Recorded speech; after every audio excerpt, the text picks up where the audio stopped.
बिस्मिल्लाहिर्रहमानिर्रहीम। सबसे पहले तो मैं पाकिस्तान पीपल्स पार्टी के कारकुनों का, अहदेदारों का, कराची के लोगों का शुक्रिया अदा करना चाहता हूँ कि कल के जलसे में उन्होंने भरपूर शिरकत की और बावजूद इसके कि हमारी कुछ किसी बहरहाल मजबूरी की वजह से वो लोकेशन बड़ी अजीब सी थी, लेकिन बहरहाल उस जगह पर जितना जलसा गाह थी उसमें भी लोग थे, लेकिन लोग काफ़ी दूर तक थे जिनको स्टेज और जलसा नज़र नहीं आ रहा था, लेकिन बड़ी तादाद में लोग वहाँ मौजूद थे। फिर कल हाफिज़ नईम साहब अलमारूफ मेयर साहब ने एक प्रेस कॉन्फ्रेंस की, शायद बड़ी गुस्से में नाराज़गी का इजहार किया उन्होंने, और जिस तरह मैंने कहा कि बहुत फ्रस्ट्रेटेड हैं, इसलिए कि उन्होंने ये जहन बना लिया था कि कराची बस खुला मैदान है और वो आएंगे, इलेक्शन होगी, 200 सीटें जमात इस्लामी ले जाएगी और मेयर वो बन जाएंगे। लेकिन उन्हें अंदाज़ा नहीं था कि जब इलेक्शन होता है तो मुकाबला होता है और हर वक्त जो है वो सहूलतें आपको मुयसर नहीं होती जो माजी में आपको रही हैं। उन्होंने एक बात बड़ी अजीब कल कही। वो जो एक तरमीम हुई है रिसेंटली सिंध असम्बली में, जिसमें यह कहा गया है कि कोई ऐसा शख्स जो काउंसिल का मेंबर नहीं है वो इलेक्शन में हिस्सा ले सकता है और 6 महीने के अंदर अंदर उसको काउंसिल का मेंबर बनना है। मैं आपको ये बता दूं कि जब सिंध हुकूमत के लोकल गवर्नमेंट डिपार्टमेंट ने मुख्तलिफ जमातों से तजावीज़ तलब की थी, उस वक्त जमात इस्लामी की ये तजवीज़ थी कि आप बाहर से किसी शख्स को मेयर का इलेक्शन लड़ने की इजाज़त कानून में दें, और जब ये नहीं हुआ उसके बाद भी जो हमारी मुलाकातें हाफिज़ नईमुर रहमान साहब से हुई, उसमें वो बार बार ये कहते रहे कि ये इजाज़त आप दें। और जब असम्बली में ये तरमीम पेश हुई तो MMA के एक वाहिद MPA जिनका ताल्लुक़ जमात इस्लामी से है, उन्होंने इस तरमीम की हिमायत की, और तो और उस वक्त असम्बली में मौजूद अपोजिशन के तमाम अराकीन ने भी, उनमें से किसी एक ने भी इसकी मुखालफत नहीं की। तो जो ये तरमीम असम्बली से पास हुई वो इत्तफाक़ राय से मंजूर हुई थी, उसमें कोई अक्सरियत या अक़लियत की बात नहीं थी। अब हाफिज़ साहब फरमाते हैं कि जी हम इसको अदालत में चैलेंज करेंगे, लेकिन जिस तरह ये हर बात से फिर जाते हैं, मुकर जाते हैं, बहरहाल ठीक है वो भी करके देख लें, लेकिन ये हकीकत लोगों के सामने रखना बहुत ज़रूरी थी। दूसरी बात, उनको बड़ी तकलीफ़ थी कि पीपल्स पार्टी बल्दियाती इलेक्शन में कामयाब होने पर खुशी क्यों मना रही है। भाई आप अगर मेयर नहीं बन रहे हो तो मातम आप करो, हमारा तो मेयर बन रहा है, हम तो खुशी मनाएंगे।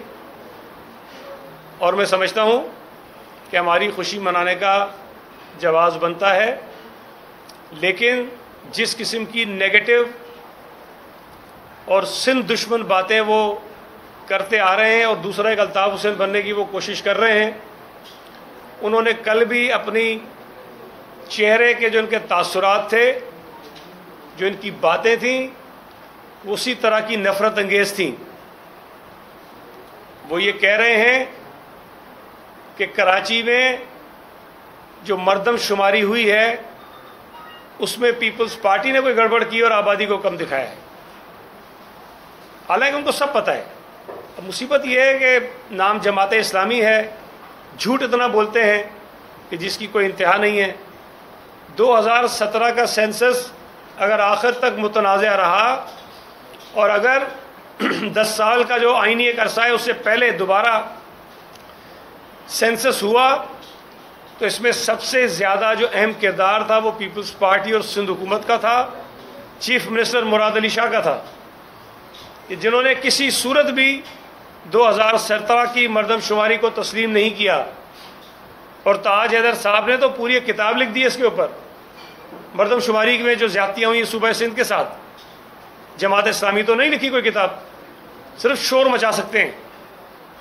आज भी जो मर्दमशुमारी हो रही है या हुई है उस पर सबसे ज़्यादा मौसर तरीके से अगर किसी ने एहतजाज किया है तो वो वज़ीर आला सिंध मुराद अली शाह ने किया है।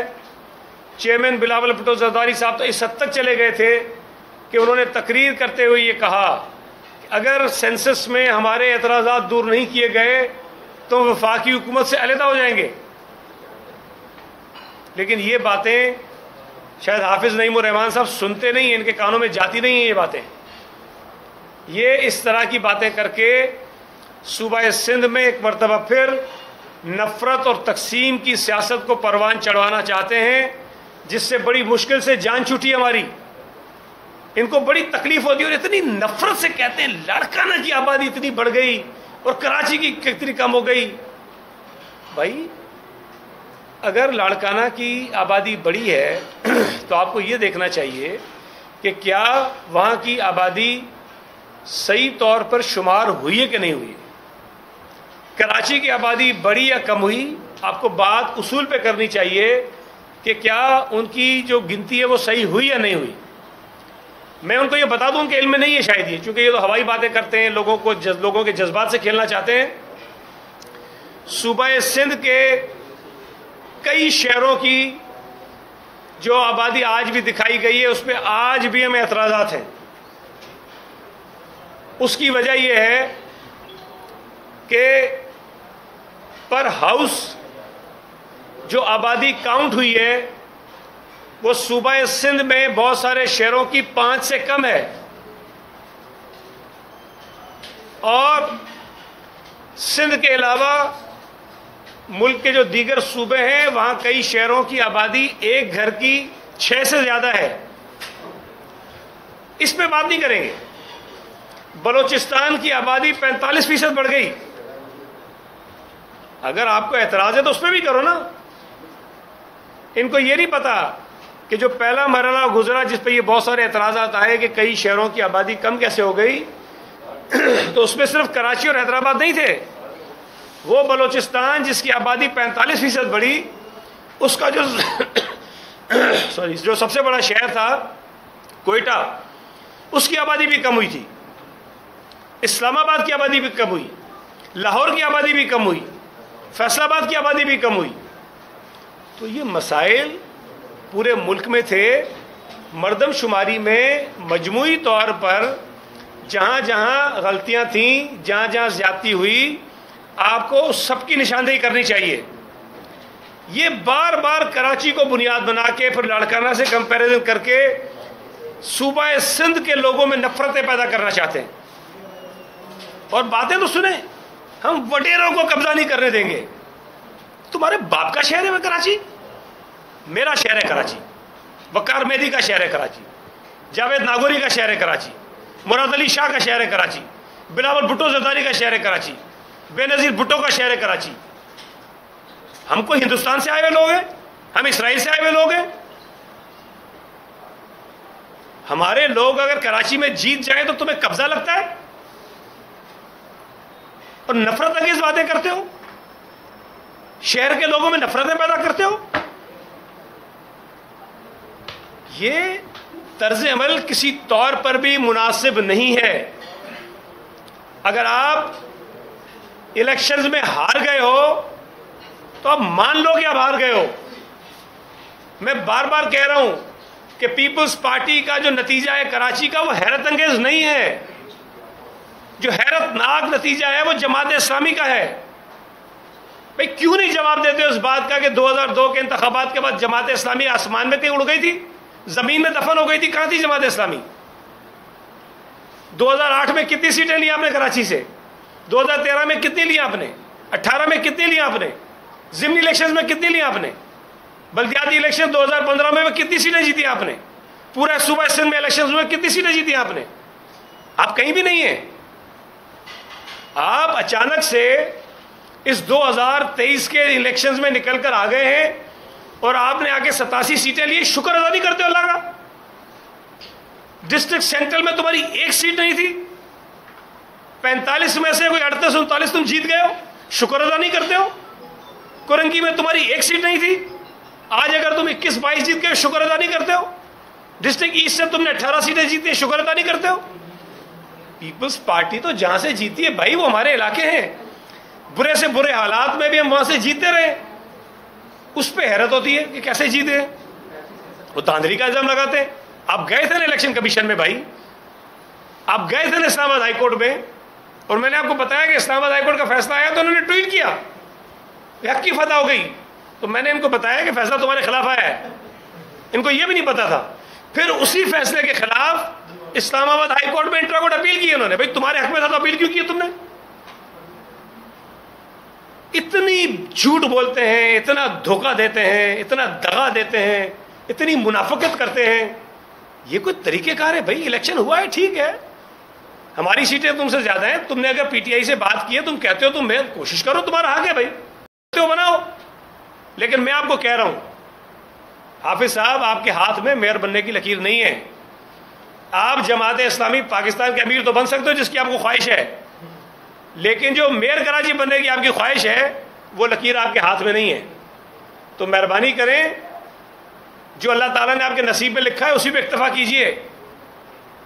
बाकी जहां तक आप कह रहे हैं हॉर्स ट्रेडिंग करेंगे और हम तोड़ेंगे, ये करेंगे और क्या धमकियां दे रहे हैं, कोई एक आदमी ले आओ पूरी कराची से, पीटीआई का या जमात इस्लामी का, एक जो ये कहे कि मुझे पीपल्स पार्टी वालों ने धमकियां दी हैं, कोई ये कहे कि मुझे जबरदस्ती कह रहे हैं कि जी वोट पीपल्स पार्टी को दो।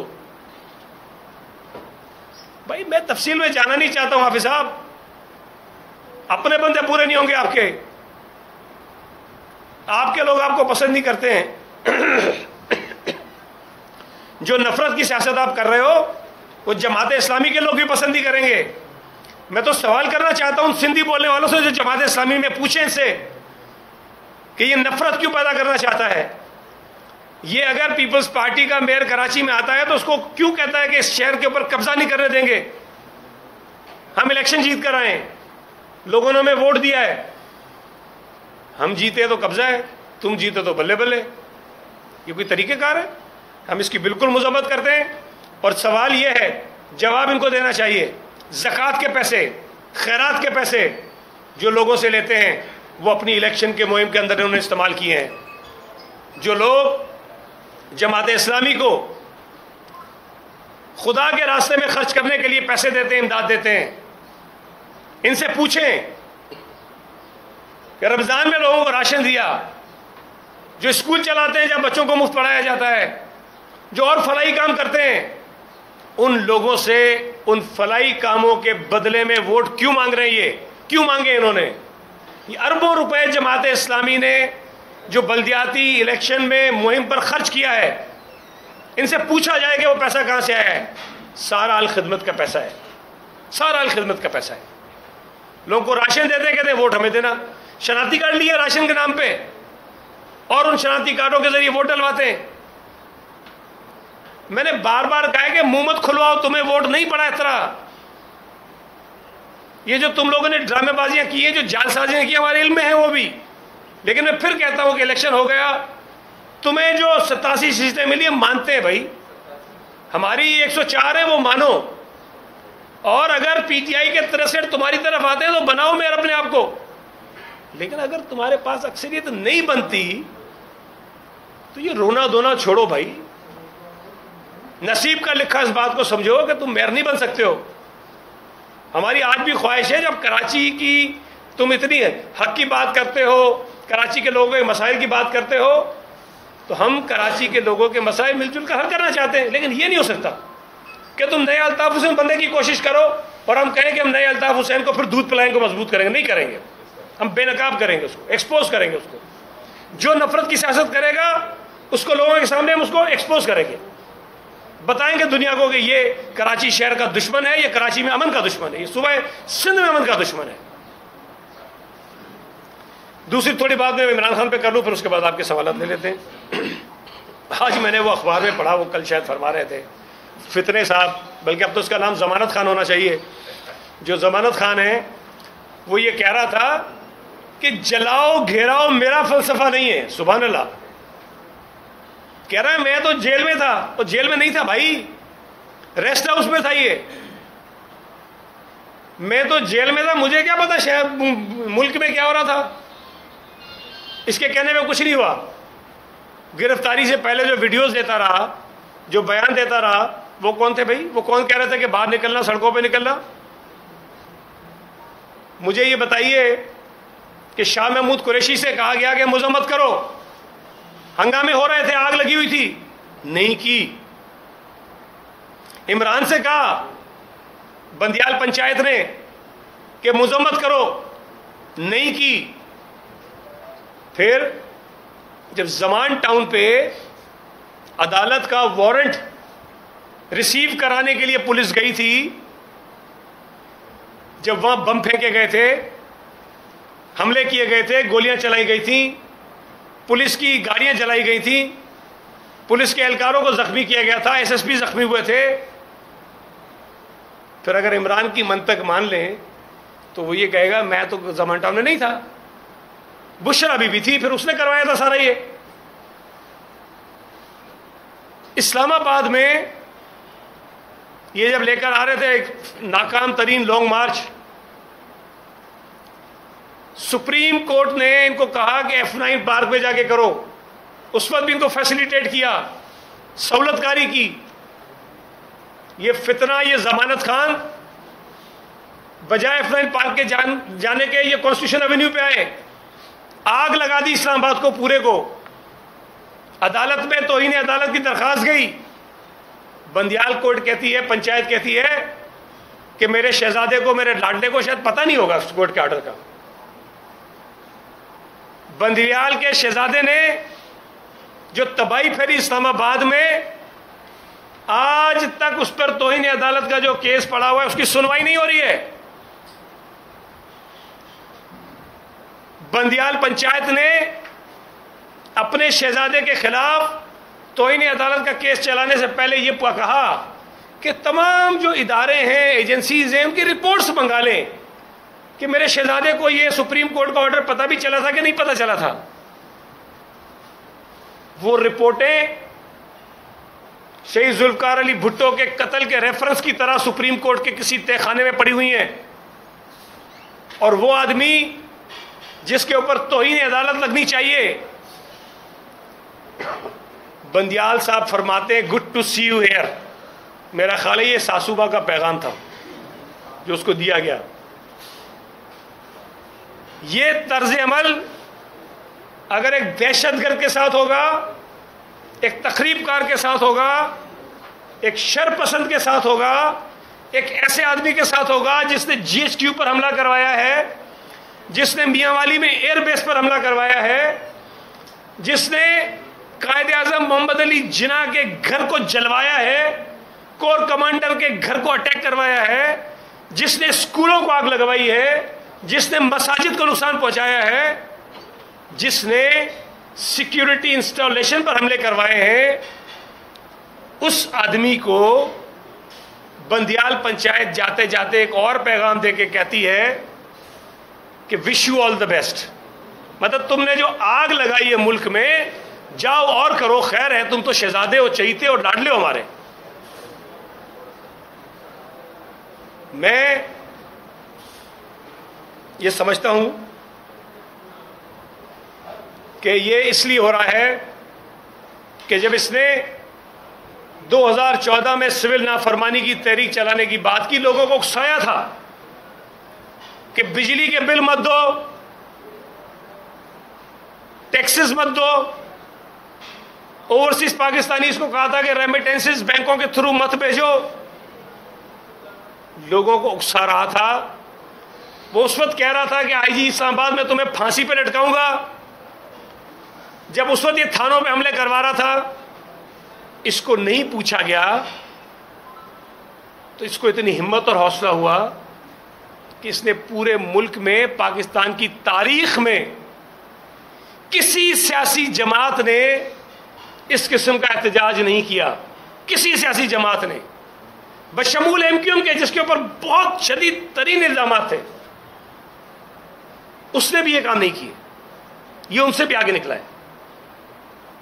अगर ये तर्ज अमल इसको ये यकीन दिलाता है, प्रोटेक्शन देता है कि तुम्हें कोई नहीं पूछेगा, तो इस मुल्क में अनारकी फैलेगी। कल तमाम सियासी जमातें ये सब कुछ करेंगी। किसी के पास जवाब नहीं होगा उनके खिलाफ कार्रवाई करने को, इसलिए कि मिसाल इस लाडले ने कायम कर दी होगी। हमें ये मिसालें कायम करने की इजाजत किसी को नहीं देनी चाहिए। हमें इन लोगों को इबरत का निशान बनाना चाहिए ताकि कल कोई और ये ना करे।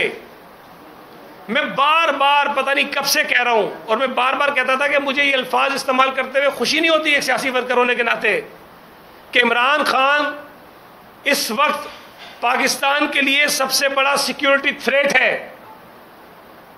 इमरान खान मुल्क दुश्मन कुव्वतों के एजेंडे पर चल रहा है। जो कुछ इमरान खान ने किया वो भारतीय हुकूमत या बीजेपी की ख्वाहिश थी सारी। वो ये चाहते थे कि ये इस मुल्क में हो। और आप देखें भारतीय मीडिया को, आप देखें तो वो कर क्या रहा है। जो काम टीटीपी नहीं कर सकी वो काम पीटीआई ने किया है, इमरान खान ने किया है। यह तो बड़ी अजीब बात है कि कोई दहशतगर्द तंजीम अगर जीएचक्यू पे हमला करे तो उसके खिलाफ ऑपरेशन होगा। अगर कोई दहशतगर्द तंजीम किसी एयरबेस पे हमला करे तो उसके खिलाफ ऑपरेशन होगा। कोई दहशतगर्द तंजीम अगर कराची में जीएचक्यू के कोर कमांडर के काफिले पर हमला करे तो उसके खिलाफ ऑपरेशन होगा। अगर कोई दहशतगर्द तंजीम इस मुल्क में स्कूलों को आग लगाए तो उसके खिलाफ ऑपरेशन होगा। अगर कोई दहशतगर्द तंजीम मसाजिद में बम फोड़े, मसाजिद को शहीद करे तो उनके खिलाफ ऑपरेशन होगा।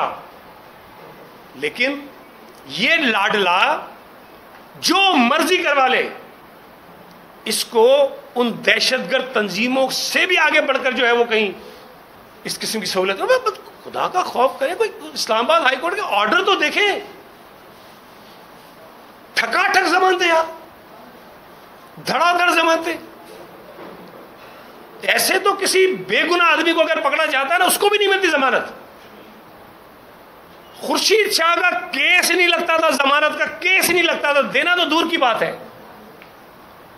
शर्जील मेमन का केस नहीं लगता था जमानतों का, आगा सिराज दुरानी का केस नहीं लगता जमानतों का। इन्होंने कोर कमांडर के घरों पे हमले नहीं किए, जीएचक्यू पे हमले नहीं किए, स्कूलों को आग नहीं लगाई, मसाजिद को शहीद नहीं किया, एयरबेस पे हमले नहीं किए। इनकी जमानतें नहीं होगी। फरियाल टालपुर को रात को अस्पताल से खींच के चांद रात को, ईद की रात को जेल में ले जाएंगे। आसिफ अली जरदारी और फरियाल टालपुर एक ही जेल में हैं, मुलाकात नहीं करने देंगे आपस में भाई बहन को। आसिफ अली जरदारी की बच्चियां मिलने जाती हैं तो उनको मिलने की इजाजत नहीं होगी। क्या जुल्म है ये इंसाफ के तकाजे हैं, ये कानून के तकाजे हैं। शहीद जुल्फकार अली भुट्टो का रेफरेंस सुनने के लिए मौत आती है इनको, 10 साल से पड़ा हुआ है। हम क्या कह रहे हैं कि जुल्फकार अली भुट्टो को जिंदा कर दो? क्या कह रहे हैं कि भाई केस दोबारा चलाओ, अगर उसको दोबारा फांसी की सजा लगती है तो लगाओ, फैसला करो कि फांसी होनी चाहिए दोबारा। नहीं सुनने को तैयार। शहीद बीबी के केस को नहीं चला रहे हैं, छोड़ दिया दहशतगर्दों को भी, सबको। लाडले को कुछ न कहो। मतलब वो, मुझे तो लगता है ये सारे जो 6-7 में बैठ के वो गुनगुना दोगे, कोई पत्थर से ना मारे मेरे दीवाने को। ये क्या है? ये अदालतें हैं? ये इंसाफ है? मैं ये बात समझता हूं कि कहीं ना कहीं हुकूमत को आइन पसंद जो अच्छी इंटीग्रिटी वाले जजेस हैं, उनको ये बात समझनी चाहिए कि ये या तो लाडले को बचाएं या इस मुल्क में इदारों को बचाएं। ये दोनों चीजें साथ नहीं हो सकती। इमरान खान नासूर है इस मुल्क के लिए। कोई इस मुल्क के हर इदारे को तबाह करना चाहता है, हर इदारे को, मुआशरे को तबाह करना चाहता है। यार करप्शन के केस में है वो, करप्शन का केस है, उसके ऊपर मजबूत तरीन केस है, रिमांड पर है। जमानत मतलब वो भाई अगर अपील आई है तो मुझे बताएं कहां होता है कि अदालतें कहती हैं कि वो आदमी जो कैद में है उसको पहले मेरे सामने लाओ, मैं जरा दीदार तो करूं मेरे शहजादे का। ये कहां होता है? आपने फैसला करना है, आप ऑर्डर करते हैं कि छोड़ दो, मैक्सिमम ये होता है ना कि अदालत ने जमानत दे दी, बंदा छूट जाएगा। यकीन ही बनाया कि आधे घंटे में मेरे शहजादे को, लाडले को लेकर आओ मेरे सामने, मैं देखूं तो सही बेचारा कितनी तकलीफ में गुजरा होगा, रात भर सोया नहीं है, सामान नहीं मिला होगा रात को उसको। मतलब आके उसकी रिहाई को यकीनी बनाते हैं, फिर ये इस बात को यकीनी बनाते हैं कि कहीं ऐसा ना हो कि अगर इधर से मेरा लाडला निकले सुप्रीम कोर्ट से बाहर तो कहीं फिर न चुक लिया जाए। फिर यकीनी बनाते हैं कि ये अदालत की तहवील में रहे और कहते हैं 10 आदमी बुलाओ, गपशप लगाओ, फिर सो जाओ। यार कोई मुझे कोई मिसाल तो दो, मतलब कोई हद होती है। खुल के नंगा होकर किसी की हिमायत में खड़े होने की कोई हद होती है। भाई अपनी इज्जत का ख्याल नहीं है तो जिस मनसब पे बैठे हो उसका ख्याल करो। हमारे ऊपर लाजिम है कि हम सुप्रीम कोर्ट के जजेस का एहतराम करें, लाजिम है। अब हम क्या करें? एक तरफ सुप्रीम कोर्ट के जजों की इज्जत एहतराम है, दूसरी तरफ इस मुल्क के इदारे, इस मुल्क की इज्जत, इस मुल्क की सालमियत है। एक लाडले के इश्क में पूरी रियासत को दांव पे लगाया है, पूरी रियासत को दांव पे लगाया है। मैं ये समझता हूं कि जो कुछ ये 3-4 जजेस कर रहे हैं ये अपने हलफ से और आइन की खिलाफवर्जी कर रहे हैं। इनके खिलाफ रेफरेंसेस पड़े हुए हैं, लेकिन बात यह है कि जिसके ऊपर इल्जाम है, जिसके खिलाफ रेफरेंस है, वही चीफ है। उसने सुप्रीम जुडिशल काउंसिल का इजलास ही नहीं बुलाना, उसने रेफरेंस चलाना ही नहीं है। अब करें क्या? मेरा तो ख्याल है कि इसमें कोई रास्ता निकालना चाहिए भाई। अगर मैं किसी ऐसे मनसब पे बैठा हूं और मुझ पे इल्जाम हो और तहकीकात भी मैंने ही करनी हो तो मैं कैसे करूंगा? किसी और को यह होना चाहिए कि वो मेरे खिलाफ तहकीकात करे। भाई मेरा तो ये ख्याल है कि काजी फायज ईसा साहब इस वक्त सीनियर मोस्ट जज है सुप्रीम कोर्ट के, जो रेफरेंस बंदियाल साहब के खिलाफ है वो खुद नहीं बुलाएंगे सुप्रीम जुडिशल काउंसिल की मीटिंग। फायज ईसा साहब को बुलानी चाहिए। अगर सुप्रीम कोर्ट की इज्जत, वकार और तौकीर को बचाना है, अगर उसको हमने बंदियाल पंचायत से खत्म करके सुप्रीम कोर्ट में तब्दील करना है, ये क्या मुसीबत है? कभी इफ्तिखार चौधरी, कभी गुलजार, कभी साकिब निसार, क्या बर्बादी! सारे पागल इस मुल्क में चीफ जस्टिस बनेंगे ये।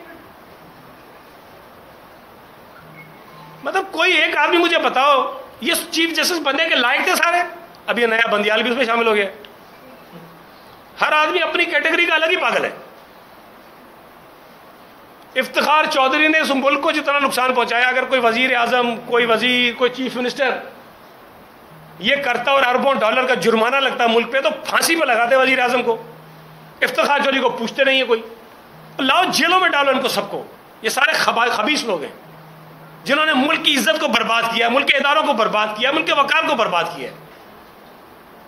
इन सबको जेलों में होना चाहिए। नस्ला टावर तोड़ दिया, वहां पे वो जो एक कौन सा क्लब था गुलिस्तान जौहर में, पवेलियन, उसको तोड़ दिया। यार कोई इंतहाई कौन बनी बनाई इमारतों को तोड़ता है भाई? मुझे नहीं लगता दुनिया में कोई ऐसी मिसाल मिलती हो कि बनी भाई टेक ओवर कर ले गवर्नमेंट, बोला तोड़ दो, बनी गाला को जमीन बोस कर दिया। अब बनी गाला तो लाडले का शहजादे का मकान है, उसको कैसे तोड़ सकते हैं? वहां तो शहजादा रहता है। तो मैं ये समझता हूं कि इमरान खान ने कल परसों से एक नई साजिश शुरू की है और वो ज्यादा खतरनाक है। जब ये लाडला वजीर आजम बनवाया गया था, उस वक्त तो ये चीफ आर्मी चीफ नहीं थे, उस वक्त तो बाजवा साहब थे, फैज हमीद थे, पता नहीं और कौन कौन थे। फैज हमीद के खिलाफ बोलता कुछ नहीं है, बाजवा के खिलाफ बहुत सारा बोलता रहता है। ये तो नहीं था चीफ, आर्मी चीफ जो था। अब देखें इसकी शैतानी, देखें ये इतना बड़ा फितना है इतनी बड़ा खबीस आदमी है कि ये अब फौज के अंदर दोबारा तकसीम पैदा करने के ड्रामे कर रहे हैं। आर्मी चीफ को निशाना बना के ये तासुर पैदा करना चाहता है कि किसी तरह फौज के अंदर भी ये, मैं कहता हूं ना, हर इदारे को बर्बाद करना चाहता है, हर इदारे को। सुप्रीम कोर्ट में तकसीम कर दी, इलेक्शन कमीशन को बर्बाद कर रहा है, अपनी पार्लियामेंट की तबाही फेरना चाहता है, फौज के अंदर नुकसान पहुंचाना चाहता है, हर चीज में बर्बादी करना चाहता है। अभी इस नए मंसूबे पे चल पड़ा है और ये मंसूबा किसी पाकिस्तानी का नहीं हो सकता। मैं कहता हूं इतना हट धर्म और पागल आदमी है, ये कहता है मैं नहीं तो कुछ नहीं। अल्लाह माफ करे, कहता है मुल्क बर्बाद हो जाए, लोग मर जाएं, तबाह हो जाएं, एटम बम लग जाए, अगर मैं नहीं हूं तो सब कुछ हो जाए। इसको रोकना जरूरी है और अगर इसको रोकने के रास्ते में ये बंदियाल जैसे सहूलतकार आगे आ रहे हैं तो मौलाना फजलुर रहमान साहब ने ये सही फैसला किया है कि वह धरना देना चाहिए। हमें अगर वाकई कोई जज हो तो हमें उसका एहतराम है, लेकिन अगर कोई सियासी जज हो तो फिर माफ कीजिएगा, फिर जिस तरह सियासत में लोगों को लताड़ा जाता है हम उन जजों को भी ऐसे ही लताड़ेंगे। कोई बात नहीं, बुलाओ कंटेम्प्ट में, कर दो डिस्क्वालीफाई, जबान तो बंद नहीं हो सकती ना, जबान तो चलती रहेगी, तुम्हारे चेहरे से नकाब उतारते रहेंगे। और खुदा को मानो यार, वो भी जजेस थे जिन्होंने शादियां नहीं की। क्या जजेस थे, अगर ये भी ना करते तो बचा होता मुल्क आज। ना बच्चों का दबाव, ना सास का दबाव, ना बीवी का दबाव। लेकिन अगर कर लिए तो भाई उनको समझाओ, अपने घर वालों को कि 2 वोट जाके पीटीआई को, जाओ उसके जलसों में, जाओ उसके धरनों में। लेकिन अदलिया का जो वकार है, जो मकाम है, उसको रहने दो। जिस मनसब पर तुम बैठे हो ये तुम्हारे बच्चों से, तुम्हारी सास से, तुम्हारी बीवी से ज्यादा मोहतरम है, इसका ख्याल करें। और अपने ओहदों को बचाने के लिए, देखिए अजीब अजीब खबरें हैं, मुझे नहीं पता ठीक है कि गलत हैं। खौफ है कि सितंबर के बाद पता नहीं 2-4 जज ना फारिग हो जाएं। अपनी नौकरियां बचाने के लिए गंद फैलाओ मुल्क में, अफरा तफरी फैलाओ मुल्क में, ताकि हमारी नौकरियां बचें। यार ये कहां का तरीका है? पीपल्स पार्टी को जितनी मार पड़ी है इस मुल्क में, चाहे वो एस्टेब्लिशमेंट हो, चाहे वो अदालत हो, सबकी तरफ से, और हमने भी एहतजाज किए हैं, लेकिन हमने एक कोई लाइन ड्रॉ की कि भाई यहां तक जाना है, इससे आगे नहीं जाना। इन्होंने तो सारी लाइनें ऊपर कर ली और फिर बात यह कि पूछ कोई नहीं रहा है। अब पकड़े जाते हैं तो कहते हैं जी बड़ा जुल्म हो रहा है, बड़ा जुल्म हो रहा है, हमने जीएसटी पर हमला कर दिया, हमें ना पकड़ो, बड़ा जुल्म हो रहा है, हमें पकड़ के कर रहे हैं, ज्यादती कर रहे हैं। मुझे तो मीडिया के भी कुछ लोगों से गिला है भाई। आसिफ अली जरदारी के साथ जुल्म होता रहे तो पूरी मीडिया जो नैरेटिव बनाएगी वो भी उसके खिलाफ। कराची या सूबा सिंध में जो मुबैना जुर्म हुआ, जो इल्जाम लगा, उसका ट्रायल होगा पंजाब में, इस्लामाबाद में, आइन के खिलाफ, कानून के खिलाफ। पूरा मीडिया का नैरेटिव आसिफ जरदारी के खिलाफ। कोई ये नहीं कह रहा था कि जुल्म हो रहा है, गलत हो रहा है, कोई नहीं कह रहा था। आज ये अगर कोई पकड़ ले तो कहते हैं अदालत से कैसे पकड़ लिया, वो दहशतगर्द है, ये दहशतगर्द बैठा हुआ अदालत में, आपके ना पकड़ो। इस्लामाबाद हाईकोर्ट ने क्या कहा? उन्होंने कहा कि जी पकड़ने का जो तरीका था वो गलत था, और उस तरीके की वजह से आईजी के खिलाफ और दीगर लोगों के खिलाफ तौहीन अदालत की कार्रवाई शुरू हुई। तो जो हिस्सा उस कार्रवाई का गलत था, उस पर इस्लामाबाद हाईकोर्ट ने कार्रवाई शुरू कर दी। लेकिन उन्होंने कहा कि नहीं, गिरफ्तारी ठीक है, ये चोर है। अल कादिर ट्रस्ट केस का जो केस है, अल कादिर ट्रस्ट वाला, वो ठीक है। लेकिन वही इस्लामाबाद हाईकोर्ट अगले दिन आता, ठकाठक जमानत, ठकाठक जमानत। यार अल्लाह ऐसे नसीब सबको दे। अब मुझे कहना नहीं चाहिए यार, हमें तो इतना दुख होता है। काश बेनजीर भुट्टो, जुल्फकार अली भुट्टो भी पंजाब में पैदा होते, जिंदा होते, सियासत कर रहे होते। बदकिस्मती उनकी कि लाड़काना में, कराची में पैदा हो गए। आसिफ अली जरदारी की बदकिस्मती के नवाबशाह में पैदा हो गया। वरना कहाँ 12 साल जेल में होता भाई, मिल रहा होता इंसाफ कहीं ना कहीं से। ये रिश्तेदारियां वहां की कहीं ना कहीं काम आ जाती। उन्होंने सही कहा था, मेरा तो डोमिसाइल कमजोर है भाई। ये जो डोमिसाइल की कमजोरी वाली बात है, ये ठीक होनी चाहिए। देखिए, ये सवाल ठीक उठता है कि पीपल्स पार्टी के साथ जो कुछ हुआ है, या चले एमक्यूएम के साथ जो कुछ हुआ है, बलूचिस्तान के कौम परस्तों के साथ जो कुछ हुआ है, सिंधी कौम परस्तों के साथ जो कुछ हुआ है, ये इस लाडले के साथ क्यों नहीं हो सकता? हमारे साथ तो जुल्म हुआ है, हमने तो कुछ नहीं किया था भाई, सियासत की थी। इसने दहशतगर्दी की है, तखरीबकारी की है, शरपसंदी की है, मुल्क दुश्मनी की है। लेकिन क्योंकि शहजादा है एक बंदियाल साहब का, मुझे तो लगता है कि बंदियाल के घर को भी चेक करना चाहिए। हर घर के कोने में इसकी तस्वीर लगी होगी कहीं ना कहीं न्याजी की। आपने तमाम सरकार को बातें कर दिया, लेकिन आपकी जानिब से पीटीआई के ऊपर इमरान खान के हवाले से तदब्बर करने का जो मुतालबा है वो सामने दिया है। दूसरी जानिब आप ये समझते हैं कि जो सिविल अदालतें हैं, जैसे सुप्रीम कोर्ट हो गया, हाई कोर्ट हो गया, इसका भी आपने नजरकशी कर दी, क्या आप समझते हैं कि इमरान खान के खिलाफ और पीटीआई के खिलाफ अब जो केस बनना चाहिए वो फौजी अदालतों में बनना चाहिए? देखें, अभी तो फिलहाल उस तरह की फौजी अदालतें तो नहीं है, लेकिन मुझे नहीं पता, मैं कानून को इतना नहीं जानता हूँ।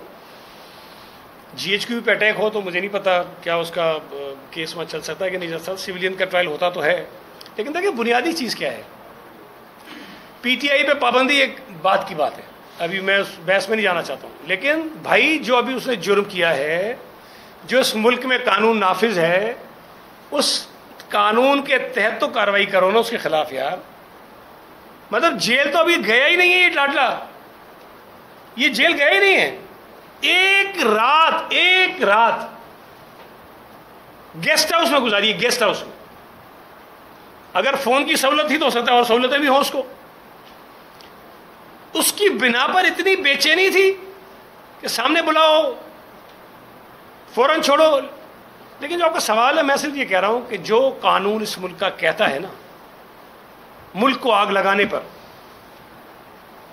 लोगों की प्राइवेट प्रॉपर्टी को नुकसान पहुंचाने पर, आर्मी की इंस्टॉलेशंस को नुकसान पहुंचाने पर, उस कानून के मुताबिक तो कार्रवाई होना। जिस तरह से इस दहशतगर्द जमानत खान को जमानतें मिल रही हैं, ये जुल्म न करें कि ये मिसालें, जिस तरह जुल्फ़िकार अली भुट्टो के केस की मिसाल देने पर पाबंदी है ना, इस जमानत खान के जो जमानतें जिन केसों में मिली है, मैं आपको बता रहा हूं कि आइंदा इन जमानतों के केसेस के हवाले देने पर भी पाबंदी होगी। आज 14 मई को सुप्रीम कोर्ट ऑफ पाकिस्तान ने पंजाब में इलेक्शन कराने का हुक्म दिया था। क्या अब पार्लियामेंट नाल होने जा रही है या वज़ीर आज़म? ना पार्लियामेंट नाइल हो सकती है, ना वज़ीर आज़म नाइल हो सकता है। सुप्रीम कोर्ट ने खुद ये कहा कि हुकूमत का मतलब है काबीना। पहले वज़ीर आज़म फैसला करता था, उन्होंने कहा नहीं, वज़ीर आज़म फैसला नहीं कर सकता, काबीना करेगी। तो अब तो या तो पूरी काबीना को बुलाएंगे, बुलाएं, ठीक है, मैं इतनी बातें कर रहा हूँ, मुझे बुला लें भाई, बोल तो रहा हूँ ना मैं भी। दूसरा, ये भी अजीब बात है कि वज़ीर आज़म, वज़ीर आला अवाम के मुंतखब नुमाइंदे हैं, अवाम के मुंतखब नुमाइंदे हैं। आइन में, कानून में उनके इख्तियारात वाज़ेह हैं, उनके सवादीदी इख्तियारात भी हैं, उनके ऊपर उनको कानून में ये प्रोटेक्शन भी दी है, वज़ीर को भी दी है, मुझे भी है बतौर वज़ीर, कि अगर मैं अपनी जिम्मेदारियां अदा करते हुए कुछ फैसले करूंगा तो अदालत उन फैसलों पर मुझसे सवाल नहीं कर सकती। अच्छा, ये जितनी हमें प्रिविलेजेस मौजूद हैं, इन सब पर सवाल होता है, लेकिन सुप्रीम कोर्ट का जज जो है ना, वो खुदा है, नऊज़ बिल्लाह, उससे कोई सवाल ना करें आप। मैं तो कल किसी दोस्त को कह रहा था, कभी कभी अब दुआ मांगते हैं ना, वो अल्लाह ताला हमें ये भी दे, ये भी दे, हमें मांगने नहीं आता, जो नहीं मांग रहे हमें वो भी दे। इस्लामाबाद हाई कोर्ट ने इमरान को इसी तरह दिया है। उनके वकीलों ने कहा कि जज साहिबान, हमने जो मांगा वो भी दे, जो नहीं मांगा वो भी दे, हमें मांगने का तरीका नहीं आता, तू दिलों के भेद बहुत बेहतर जानता है, तू सब अता कर। तो इस्लामाबाद हाई कोर्ट के जजेस ने वो जिसको कहते हैं ना छप्पर फाड़ के हम कहते हैं अल्लाह देता है, इस्लामाबाद हाई कोर्ट के जजों ने इस लाडले शहजादे को छप्पर फाड़ कर जमानतें ब्लैंक दे दी। मतलब कल भी जा तू जो जुल्म कर रहा है कर, जो तबाही फिरनी है फिर, कोई तेरे को गिरफ्तार नहीं करेगा पीर की सुबह तक तो कम से कम। और लग रहा है जो माहौल है लाहौर हाई कोर्ट में भी माशाल्लाह किसी का सुसर बैठा है, उधर भी ठकाठक जमानत हो रही है।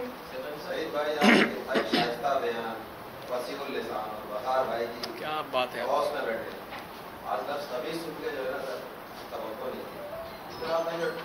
उसकी बात मैंने आपकी जो है ना सिटी गवर्नमेंट में आला खान बोर्ड के खिलाफ आपकी तकरीर सुनी थी, आप लोगों ने जमा इस्लामी वालों ने मुश्तरका पेश किया था, वो आप ये मुमिनाना जो है ना ऐसा लग रहा था कोई मौलवी होता है, ये पक्का मुसलमान। आज आपकी जुबान जो है ना मुझे, दूसरी बात आपने पंजाब और सिंध के डोमिसाइल की बात की, नवाज शरीफ और मरियम नवाज को भी यहीं से सजाएं मिली, मौलाना मौदूदी को फांसी की सजा हुई वो पंजाब में, सत्तार खान न्याजी को खत्म नबूवत में सजा हुई वो पंजाबी से, कैसे वो करेंगे? अल्लाह ताला ने सबको महफूज रखा। दूसरी बात मैं आपसे ऐसे करूँ, देखिए आप ठीक कह रहे हैं, मैं बार बार ये बात कहता हूँ, मुझे किसी को सिक्योरिटी थ्रेट कहना, मुझे किसी के लिए सख्त अल्फाज इस्तेमाल करना बिल्कुल अच्छा नहीं लगता। लेकिन देखें, मैं अल्लाह का शुक्र है बाशऊर सियासी कारकुन हूँ। इस मुल्क के साथ, इस मुल्क के इदारों के साथ जो खिलवाड़ हो रहा है, मैं तो ये तवक्को करता हूँ कि शायद आपको मुझसे ज़्यादा तकलीफ़ हो रही होगी इस बात की।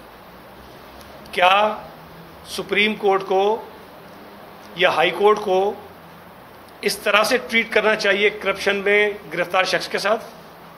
इस मुल्क के इदारों को आग लगाने वाले आदमी के साथ इस तरह बिहेव करना चाहिए?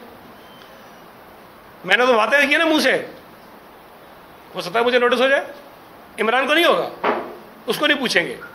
तो जो हालात पैदा कर दिए जाते हैं, तो मैं ये समझता हूँ कि जो शख्स इस मुल्क के लिए, इस मुल्क के इदारों के लिए अपने सीने में दर्द रखता होगा ना, तो आपको ना चाहते हुए बाज़ औक़ात को सख्त अल्फाज इस्तेमाल करने पड़ते हैं। सेक्रेटरी साहब ये बताएं कि पाकिस्तान आज़ाद होने के इस वक्त अभी कौमी इदारों पर ऐसे हमले नहीं हुए जो इस वक्त हुए। गवर्नर सिंध का भी कहना था कि 110% इनके ऊपर पाबंदी होनी चाहिए। कल JUI ने भी कहना, उनका भी कहना था कि इनके ऊपर पाबंदी होनी चाहिए। बिलावल भुट्टो जरदारी साहब क्यों नहीं उनकी पाबंदी की बात करते? बड़ी जमात है उन पर। देखें, मैंने उस दिन भी कहा, मैं दोबारा कहता हूँ, जो मैंने सुना, चेयरमैन बिलावल भुट्टो जरदारी साहब ने शायद ये कहा कि हम किसी भी सियासी जमात के ऊपर पाबंदी लगाने के हक में नहीं है। ठीक, हाँ, अलबत्ता जो वाक़यात हुए इस मुल्क में वो सियासी एहतजाज नहीं है, वो दहशत गर्दी है। और मेरा ये ख्याल है कि PTI के बहुत बड़ी अक्सरियत लोगों की जो उसके हिमायती हैं वो इसमें मुलविस नहीं है। मैंने उस दिन असम्बली में भी कहा, आप अगर गौर करें इस पूरे एहतजाज में जो पूरे मुल्क में अगर के जहाँ जहाँ हुआ, कहीं पर हज़ारों लोग भी नहीं थे, सैकड़ों थे, सैकड़ों। कहीं पर लाखों लोग नहीं निकले इमरान की गिरफ्तारी पर। अगर हज़ारों लोग निकल के एहतजाज करें, लाखों लोग निकल के पुरअमन एहतजाज करें, कोई फ़र्क नहीं पड़ता। लेकिन तकरीबकारी करने के लिए 10, 15, 20, 25, 50 आदमी भी काफ़ी होते हैं। और PTI की इस दहशतगर्दी में जो जहाँ हुई उसमें 200, 400, 500, 600, 700 से ज़्यादा लोग कहीं पर भी नहीं थे। तो जिन लोगों ने दहशतगर्दी की है, जिन लोगों ने करवाई है, उनके खिलाफ दहशतगर्दी के कानून के तहत कार्रवाई होनी चाहिए। लेकिन अगर PTI अपने आप को सियासी जमात से तब्दील करके दहशतगर्द तंजीम में अपने आप को तब्दील कर दे, तो फिर ये पाबंदी वाली बात तो ज़रूर हो सकती है। लेकिन जब तक वो सियासी जमात है और अक्सरियत उनकी जो है, मैं समझता हूँ कि पॉलिटिकल है, उन पर पाबंदी की इसलिए मुखालफत करते हैं। लेकिन तो आपने जिस तरह जिक्र किया, हुकूमत में हुकूमत में भी विफाक का भी हिस्सा है, सारी आवभगत से लगता है कि पूरी हुकूमत जो है वो कमजोर और रियासत का एक मुल्क का एक फर्द जो है सबसे ज्यादा ताकतवर। इमरान खान ने तो अदालत उज़्मा में बैठकर एक वीडियो बयान रिकॉर्ड कराया और आपने इसके खिलाफ बात की, वहां पर भी कुछ नहीं। मतलब हुकूमत के पास क्या, जिनको आप दहशतगर्द कहते हैं, हुकूमत के पास कोई ऐसा इख्तियार नहीं कि वो अदालत उज़्मा के खिलाफ कोई एक्शन ले सके। जिसको आप दहशतगर्द करेंगे, मुल्क में बगावत पर उतारा लोगों को, वो फिर भी आज़ाद है। इसी में से इसी में कर लें कि वो जो कानून बनाया तरमीम के कोर्ट का कि कोई भी जज मोटे 3 जज होंगे सीनियर, आप लोगों ने कानून बनाया, वो एक्ट बंद भी किया, नाफिज अमल भी हो गया। अब कल उन्होंने अचानक कुछ मोटो लिया और खान को कहा कि आधे घंटे में पेश भी कर दें IG वाजी सब। आपने कानून भी बनाया, उस कानून की खिलाफ वर्जी भी खुद कर रहे हैं। वैसे वो सुमोटो नहीं था, वो इस्लामाबाद हाई कोर्ट के फैसले के खिलाफ उनकी वो थी, रिव्यू थी। अच्छा, दूसरी जो बात आपने कही ना, देखें हुकूमत कमज़ोर नहीं होती, रियासती इदारे कमज़ोर नहीं होते, लेकिन उनको जिम्मेदारी का एहसास और मुजाहरा करना पड़ता है। अगर आप यहाँ से बाहर निकले, हम कितने लोग हैं, 70-80 लोग हैं ना, एक पागल कुत्ता अगर यहाँ फिरे, आप क्या करेंगे? सारे साइड हो जाएंगे ना भाई, उस कुत्ते को कंट्रोल करने की कोशिश करेंगे, उससे कुत्ते की तरह तो नहीं लड़ेंगे ना हम। तो अगर एक आदमी पागल हो गया है और उसके कुछ लोग हिमायती पागल हो गए हैं और ये चीज़ें कर रहे हैं, तो हुकूमत से आप ये तवक्को ना करें कि हुकूमत उनको उसी तरह ट्रीट करेगी। हुकूमत आइन और कानून के दायरे में रहकर ही इक़दाम कर सकती है ना। हुकूमत ने जो दहशतगर्दी के वाक़यात में लोग मुलविस थे, उनकी निशानदेही हो रही है तो उनको गिरफ्तार करें। वो भी ये नहीं कर सकते सबको उठा लें, उनकी निशानदेही हो रही है, तस्वीर सामने आ रही है, वीडियो सामने आ रही है, उनको गिरफ्तार कर रही हैं, उनको अदालतों के सामने पेश किया जा रहा है। अब अगर अदालतों का रवैया ये हो जो सारी दास्तान मैंने आपको बताई है, तो हुकूमत किस तरह से उनके खिलाफ कार्रवाई कर सकती है। इसलिए मैं बार बार कह रहा हूं कि जब हुकूमत कोई भी इक़दाम करती है तो ये तमाम रियासती इदारे हुकूमत के बनाए हुए कवानीन के तहत उन लोगों के खिलाफ कार्रवाई करने के जिम्मेदार और पाबंद होते हैं। अगर कुछ रियासती इदारे हुकूमत के बजाय उन दहशत गर्दों के साथ खड़े हो जाएंगे तो आपका रियासत का निज़ाम नहीं चलेगा।